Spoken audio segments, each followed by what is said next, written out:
2025년 8월 3일 주일 예배 드리도록 하겠습니다. 하나님은 영이시니 예배하는 자들은 신령과 진정으로 예배할지니라. 거룩하신 하나님 은혜를 감사합니다. 오늘 또 예배 드리오니 받으시고 우리의 모든 상한 심령과 모든 것을 새롭게 해주시기를 빌고 원합니다. 우리 구주 예수님의 이름으로 기도합니다. 아멘. 찬송 63장 드리도록 합니다.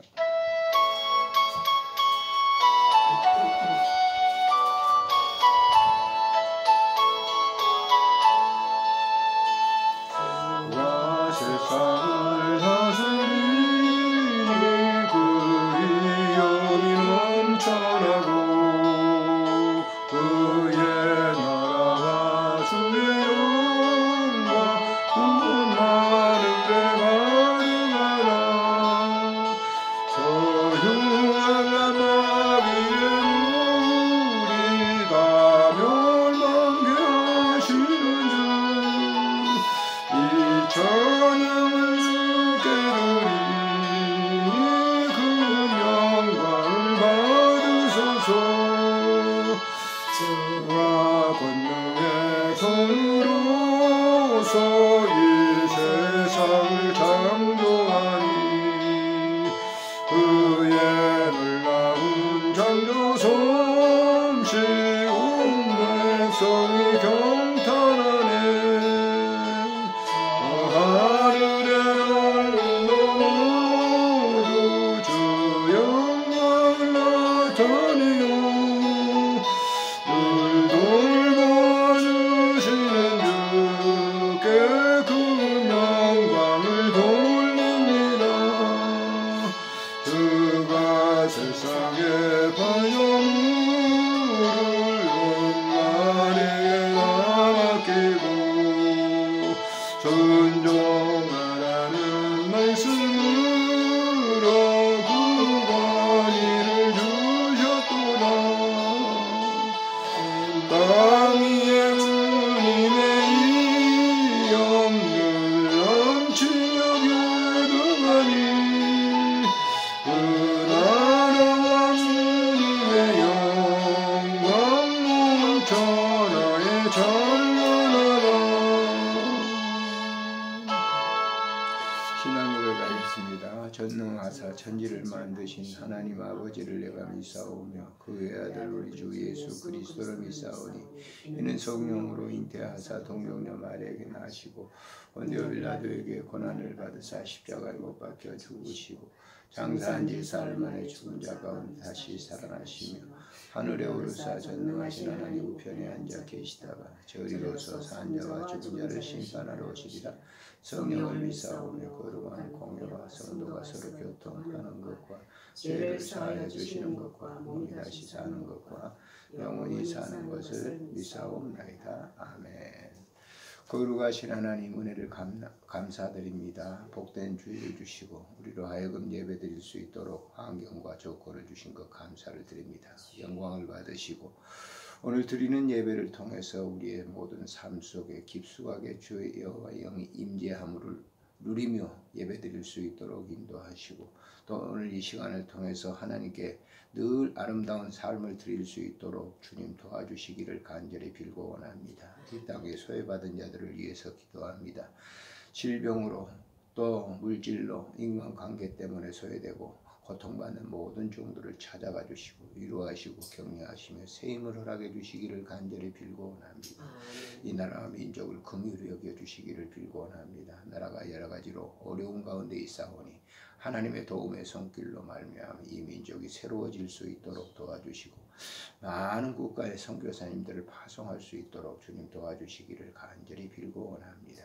오늘 이 한 시간도 귀한 말씀을 통해서 우리의 삶에 임재해 주시고 그로 말미암아 우리가 감사하며 하나님께 영광 돌릴 수 있도록 은총 베풀어 주시옵소서. 우리 구주 예수님의 이름으로 감사하며 기도드리옵나이다. 아멘. 하나님의 말씀 열왕기 역대상 15장 25절부터 마지막 절까지 보시도록 하겠습니다. 역대상 15장 25절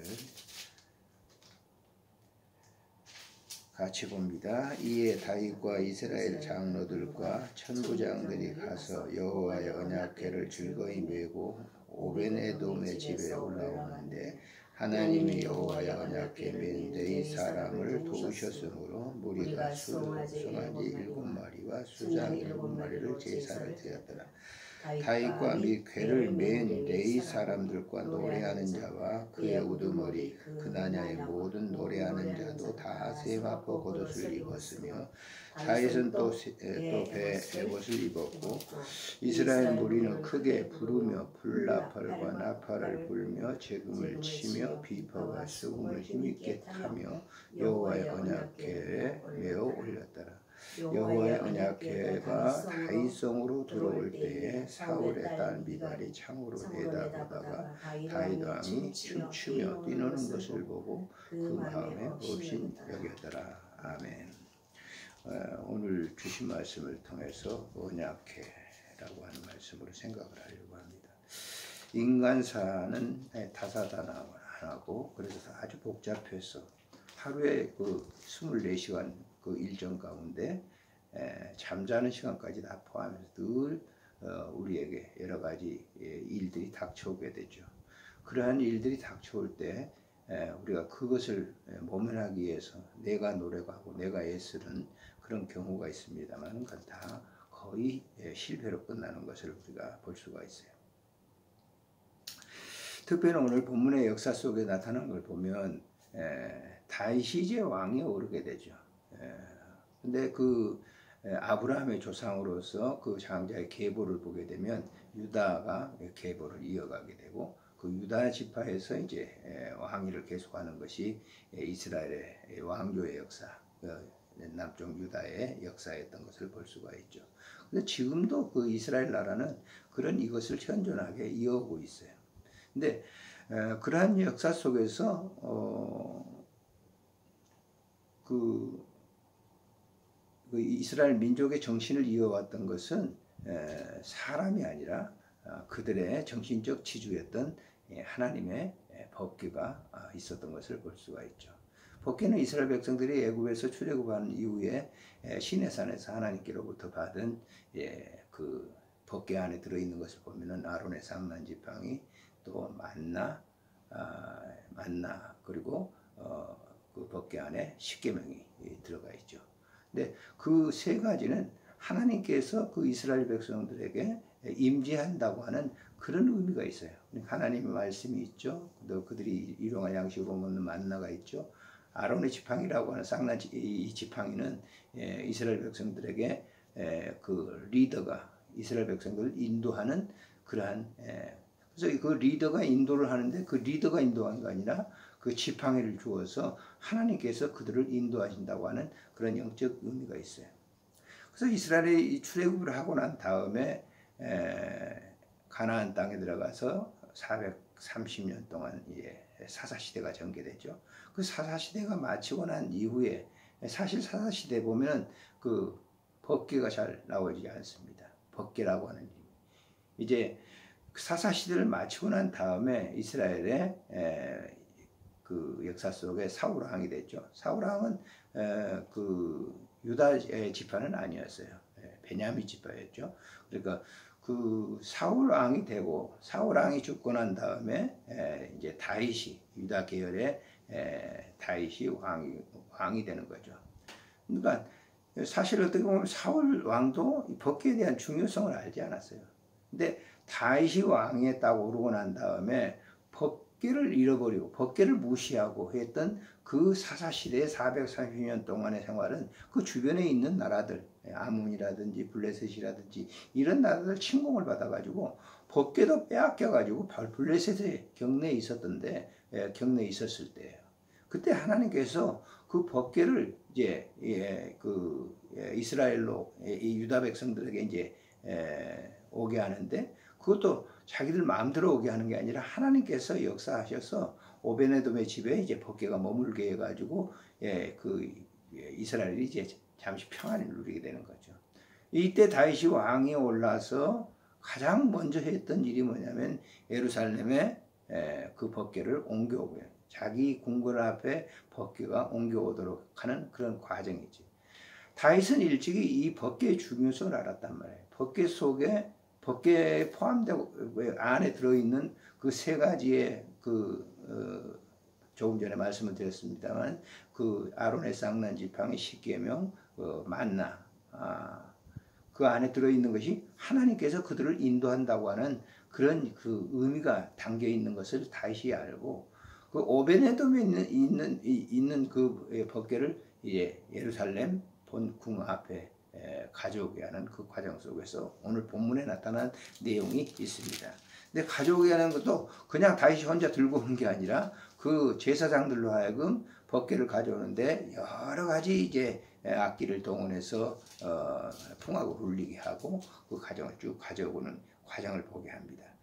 먼저 보면 여기 보면 언약궤를 즐거이 메고 오베네집으로 올라왔는데 하나님이 여호와의 언약궤를 맨 레위 사람들을 도우셨으므로 우리가 수송아지 7마리와 수장 7마리로 먼저 제사를 드린 거예요. 제사를 드리고 난 다음에 27절에 보면 다윗과 및 궤를 맨 레위 사람들과 노래하는 자와 그 우두머리 그 나냐와 모든 노래하는 자도 다 세마포 겉옷을 입었으며 다윗은 또 베옷을 입었고 그 복장을 얘기하고 있죠. 그 다음에 이제 그들이 오면서 어떻게 했습니까? 크게 부르고 뿔나팔 나팔을 불고 재금을 치고 비파와 수금을 힘있게 타며 여호와의 언약궤를 메고 올렸더라. 오베데돔에서 예루살렘 쪽으로 이제 오게 하는 거. 자기 궁궐 앞에 이제 법궤를 모셔오게 되는데, 자 이런 이 과정을 쭉 보면 하나님의 법궤를 얼마나 다윗이 소중하게 했던가를 알 수가 있어요. 그 법궤가 곧 하나님의 임재의 장소라고 하는 사실을 알게 된 것이죠. 그런데 이러한 그 영적 의미를 깨닫지 못했던 다윗의 아내 사울의 딸 미갈이 그걸 보고 있다가 비웃었다 그랬어요. 업신여겼다. 무시한 거죠. 자기의 그 다윗 왕, 자기 남편이죠. 자기 남편인 왕이 이런 행동을 하는 걸 보고 없이 무시하겠다. 역대상에서는 미갈에 대한 그 결말이 나오지 않습니다. 근데 사무엘이 기록했던 사무엘상에 보게 되면 이것을 아주 상세하게 기록을 해놓고 있는데 그 기록 속에 보면 사무엘하 6장 20절부터 23절에 보면 미갈이 문둥병자가 됐다라고 기록을 하고 있죠. 그 법궤에 대한 업신여김이죠. 다윗을 무시하는 것보다는 법궤를 무시하는 그런 행동을 통해서 미갈이 그런 것을 당했다라고 하는 것을 상세하게 사무엘서에서는 기록을 하고 있어요. 이 역사서에서 기록하지 않는 이유는 그건 잘 모르겠어요. 이 저자가 왜 그렇게 했는지 모르겠지만은 상세하게 기록하지 않는 법궤의 중요성을 이어받는 그런 과정만을 소개했지 그 미갈에 대한 행동을 지적하지 않았다라고 하는 거예요. 그래서 미갈은 업신여겼다라고 하는 그 행동만 기록을 하고 있는 것입니다. 이건 뭐냐면은 하나님께서 지금 오시는데 그 일에 대해서 무시했다는 거예요. 하나님께서 지금 그들과 함께하는 그런 법궤인데 그걸 업신여긴 미갈의 행위에 대해서 소개를 하고 있는 겁니다. 자, 오늘 이 본문을 보면서 그러면 이 법궤는 영적으로 오늘 우리 시대에 뭘 의미할까? 저는 개인적으로 생각해 보기를 법궤는 성경입니다. 성경이 무슨 법궤 같은 그런 상자에 쌓여서 있는 건 아니에요. 성경은 믿는 사람이라고 하면 가장 중요하게 여겨야 될 그러한 것이죠. 이 평생 동안 하나님이 지금 임재하시고 있다고 하는 그 사실을 인지하게 만드는 것이 성경이죠. 그런 법궤를 우리가 무시한다고 하는 것은 있을 수 없는 일이다. 오늘날 기독교인들이 이렇게 기독교인들은 많은데 오늘 교회들을 보면 성경에 대한 중요성을 물론 주장하는 그 교회도 있죠. 강조하는 그런 목회자도 있죠. 그렇지만은 예전에 우리 처음 믿을 때 그리고 예전 우리가 일제시대 때 우리 기독교인들이 정말 하나님 말씀을 사모하고 추구하고 했던 그런 것과는 좀 요즘 겉으로는 화려해졌어요. 말씀이 법궤인 이 성경 말씀의 중요성. 뭐 지금 과거에는 뭐 예전에는 성경 암송하고 필사도 하고 그랬는데 지금 그런 것들이 뭐 어떤 교회 뭐 특정 교회들이 있을 수는 있겠죠. 그러나 전반적인 교회들은 거의 없다고요. 그래서 교회 성경에 대한 전체적인 그 이해도 그 흐름을 이해하는 거 이런 거를 잘 파지하지 못해 성도들이. 그건 뭐냐? 하나님이 계시다라고 하는 것을 그냥 뭐 듣는 것으로 기독량 신앙으로 하는 거죠. 기독량 신앙은 그건 오래가지 못해요. 성경이라고 하는 것은 하나님의 지금 말씀이 그때그때마다 막 계속 역사하는 거예요. 똑같은 말씀이지만 태초에 하나님이 천지를 창조하시니라라고 이 말씀이 하나님의 그 처음 말씀하신 그것이 계속적으로 지금도 역사하고 지금도 요동치고 있다고 하는 거예요.